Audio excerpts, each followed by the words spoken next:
ధర్మేంద్ర ప్రధాన్ రాజీనామా చేస్తాడని బొద్దింకులు ఊహించుండవు. చాలా మంది ఏమైనా అనుకోవచ్చు, భయపడ్డారు అనుకోవచ్చు, లేకపోతే ప్రభుత్వం పడిపోతుందో అనుకోవచ్చు, మీరు ఏమైనా అనుకోండి. కానీ ధర్మేంద్ర ప్రధాన్ రాజీనామా చేస్తాడని బొద్దింకులు ఊహించుండవు. విషయం చెప్పనా, ఇక్కడ ధర్మేంద్ర ప్రధాన్ రాజీనామా చేయడు. నరేంద్ర మోదీ, అమిత్ షా ఎట్టి పరిస్థితుల్లోనూ ఆయన చేత రాజీనామా చేయించరు. కాబట్టి మన యొక్క ఉద్యమాన్ని ఆగస్టు 15 వరకు కూడా కొనసాగించవచ్చు. అటు ఖలిస్తానీలు మనకు సపోర్ట్ చేస్తారు, ఇక్కడ ఉన్నటువంటి శక్తులు మనకు సపోర్ట్ చేస్తాయి, ప్రపంచంలో ఉన్నటువంటి మిగతా దేశ శక్తులు కూడా మనకి సపోర్ట్ చేస్తాయి అని అనుకున్నారు. అనుకున్న విధంగానే వీళ్ళు మొన్నటి నుంచి కూడా వాళ్ళ యొక్క ప్లాన్ని అలాగ మెల్లిమెల్లిగా అమలు చేస్తూ ఉన్నారు. కానీ ఈ రోజు ధర్మేంద్ర ప్రధాన్ రాజీనామా చేస్తారని మాత్రం వాళ్ళు ఎక్స్పెక్ట్ చేయలేరు. మరి మిగతా రెండు ఇవి కూడా నెరవేరుతాయి. ఎవరెవరి మీద అయితే కేసులు ఉన్నాయో ఆ కేసులు కూడా ఎత్తివేస్తారు. అలాగే ఆ నీట్ పరీక్షకి చెందినటువంటి వారు ఎవరైతే ఈ యొక్క దీనికి పూనుకున్నారో వాళ్ళకు కూడా కఠినమైనటువంటి శిక్షలు అమలు అవుతాయి. నెక్స్ట్ ఏం చేద్దాం? ఇప్పుడు జంతర్ మంతర్ వద్ద నుంచి మిగతా విద్యార్థులందరూ కూడా వెళ్ళిపోతారు. ఇక మన పని ఏంటి?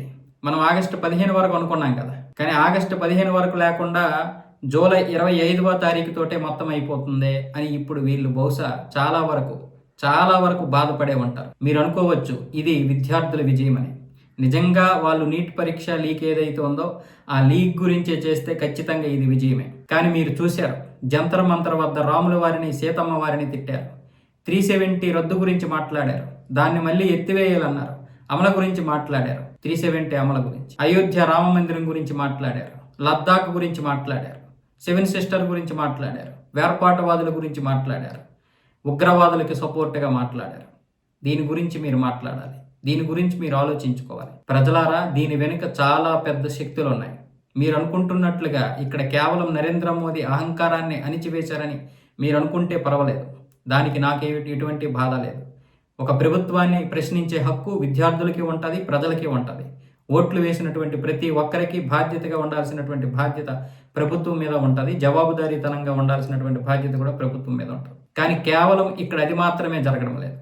విదేశీ శక్తులు దూరిపోయాయి, స్వదేశీ శక్తులు వాళ్ళతో చేతులు కలిపాయి. ఇక్కడ చాలా మంది నరేంద్ర మోదీ ప్రభుత్వాన్ని దించేస్తే గానీ వాళ్ళ యొక్క ఆటలు సాగవని అనుకుంటున్నారు. గ్రహించండి, ఈ దేశం అల్లుకొల్లాలమైపోద్ది. ఇక్కడ పటిష్టమైనటువంటి రాజకీయ వ్యవస్థ లేకపోతే రేపు కుక్కల చింపిని విస్తర కంటే దారుణంగా తయారైన పరిస్థితి. నేపాల్కి, బంగ్లాదేశ్కి, శ్రీలంకకి అతీతమేమీ కాదు భారతదేశం అని నిరూపించబడుతుంది. ఇది విద్యార్థుల విజయం మాత్రమే కాదు, విదేశీ శక్తుల యొక్క విజయం. దీని గురించి చాలా పెద్ద మ్యాటర్ ఉంది.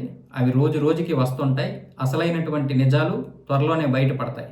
మీరు నన్ను ఏమైనా అనుకోవచ్చు, ఎలాంటి వాడినైనా అనుకోవచ్చు, కానీ ఈ దేశం కోసం ఆలోచిస్తున్నటువంటి వాడిని.